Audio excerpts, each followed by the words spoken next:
what go after they are discharged from the reactor? A spent fuel pool is a storage pool for spent fuel assemblies after they come out of the reactor. So what does a spent fuel pool look like? A spent fuel pool in its simplest form is a very large swimming pool, only much deeper, 40 feet deep. So the spent fuel assemblies, which are about 14 feet tall, sit in the bottom of the pool, and we have about 20 feet of water above them. That 20 feet of water provides an enormous amount of biological shielding, so much so that if you ever have an opportunity to tour a nuclear plant, you can walk up to the spent fuel pool, take a look in, look at the fuel assemblies, and not have any concern of any health effects. And you would walk up to the spent fuel pool in your everyday clothing unless procedurally required otherwise.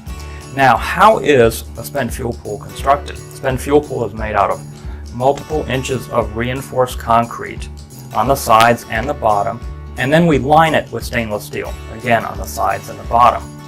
Now the difference between, one of the differences between a spent fuel pool and a regular swimming pool is we don't have drains in the bottom of the spent fuel pool. We don't have drains in the bottom of the spent fuel pool because we don't want to have any situation where you might have inadvertent loss of water out of the pool. So it's a fully self-contained on all sides and the bottom. Now, how are the spent fuel assemblies stored in the spent fuel pool? We don't simply just put them in there and let them rest on the bottom. They are in what we call racks, spent fuel storage racks, which look very similar to an egg crate structure where the spent fuel assemblies sit inside them. These racks are made out of stainless steel as well.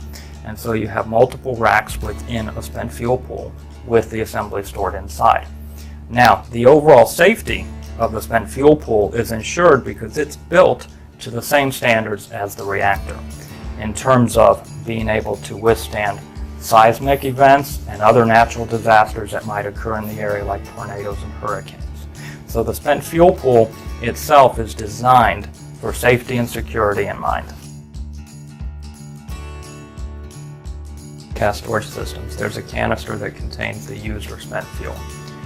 We'll use the horizontal storage system, horizontal storage module, as an example of the loading process. The canister inside the horizontal storage module is oriented in a horizontal configuration. The canisters can all hold up to 87 boiling water reactor assemblies or up to 37 pressurized water reactor assemblies. The canister is placed inside a transfer cask, which is then placed in the spent fuel pool. In the spent fuel pool, it goes in an area which we commonly refer to as the cask loading pit. In this image, that's the circular region at the bottom of the picture. Other pools may have a slightly different configuration. Once inside the spent fuel pool, the fuel assemblies are transferred from the racks in the spent fuel pool into the canister, and that's done underwater. Typically, the fuel assemblies are moved after they've been in the spent fuel pool for 5 years or more for cooling. Once the fuel assemblies are fully loaded into the canister, into the transfer cask, the lid of the transfer cask is lowered down, again underwater, and placed in the transfer cask. We do all of these operations underwater to provide biological and radiation shielding for the workers. Once the lid is in place, the transfer cask is removed from the water, and the water inside the canister is taken out and replaced with helium. The transfer cask is then taken out of the fuel handling building and moved to the pad where the horizontal storage module is. Once there, it is connected to the horizontal storage module, and the canister is moved from the transfer cask into the horizontal storage module to complete the process. Now, dry cask storage in either form, horizontal or vertical, at our sites is not a long-term solution for used fuel management. It's simply an interim step until the federal government meets its obligation to remove fuel from our sites for ultimate disposal.